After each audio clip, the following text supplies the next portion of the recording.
Now, number 12, the 1933 Reichstag terror attack.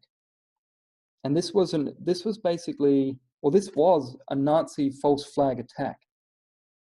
But it's a little bit different than the average false flag attack, and I'll get to this in a minute, but I think it's a very important one to study. So it was reported at the time, so the Reichstag was the seat of parliament in Germany at the time. So it was reported at the time in Germany to be a communist terror attack on German soil. Now think about this in relation to Northwoods as well, Operation Northwoods, with the US generals proposing to create their own terrorism on US soil and blame other people. Keep that in mind. So this was reported to be a communist terror attack on German soil, and it was the burning, and the Reichstag building completely burnt down. So, and that was where the German Federal Assembly met, so essentially the parliament there. But it's now, as I said, it's now commonly acknowledged to be actually one of the first Nazi false flag attacks. Now, it was so the building was set ablaze, and Adolf Hitler immediately stated that he had evidence that communist terrorists started the fire. And most Germans readily accepted that because there was a real fear of communists at the time. And that was also influenced by the month-long Nazi-sponsored street violence that preceded the fire. And so what you've essentially got here is what you call a Red Scare, which means a fear of communists within the general population. And what happened straight after this is Hitler, because of this sort of, you've got they're essentially saying this is an alarming terrorist attack, we have to go into war mode. And so Hitler and his party persuaded the elderly and senile President von Hindenburg to sign the Reichstag decree. And the decree was supposedly a defense against future terrorist attacks.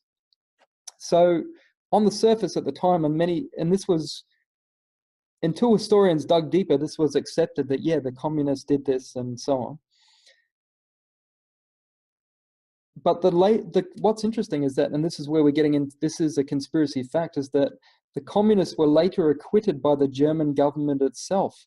Historians now almost universally agree members of the Nazi Party were responsible for the fire in the Reichstag. And the Nazis did this in stealth, of course, and they used what you could call something equivalent of a lone gunman. His name was Marinus van der Lubbe, and he was a mentally disturbed arsonist hungry for fame. So they used him as a patsy. Maybe he was like the equivalent of Oswald in this event, if you believe Oswald wasn't JFK's assassin. And so the Nazis had received a tip-off from van der Lubbe that he planned to burn down the building.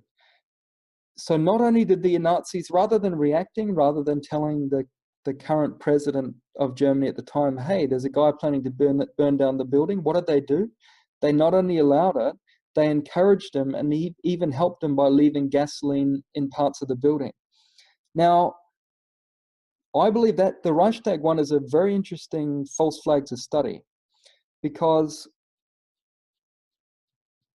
well, it's important because when people think of conspiracies and specifically false flag terrorist attacks, most people automatically assume it's the entire government.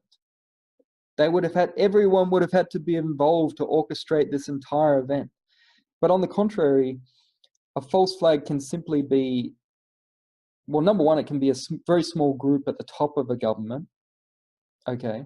But more importantly, in the context of this Nazi false flag, it can simply be turning a blind eye to events you know are about to happen. So I think in intelligence circles, they call that clearing the path. So that's clearing the path for a attack on your soil that you have advance warning about. And so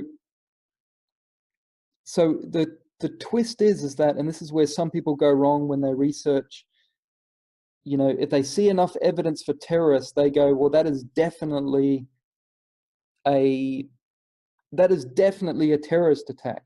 But the twist is that often within false flag operations, real terrorists exist. But sometimes these terrorists do not realize they are being monitored and allowed to do such crimes. So just like this one here, and this is obviously a small scale terror attack compared to even though it burnt down the Reichstag building, it's small scale compared to what we've got now. But think about it, this guy believed he was acting alone. He was mentally disturbed, and he pulled it off. So he goes forward, he's got no idea. Probably if he was put under oath, he would say, yeah, I did it all by myself. But little did he know the Nazis were fully aware. They left gasoline for him. They set it up for him.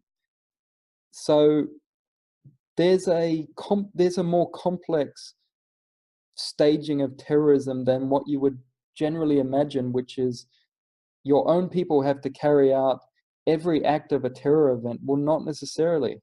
Sometimes you just know it's coming, and maybe you give stand down orders. Maybe you distract your military from the incoming attack via training drills happening on the same day, or all these things.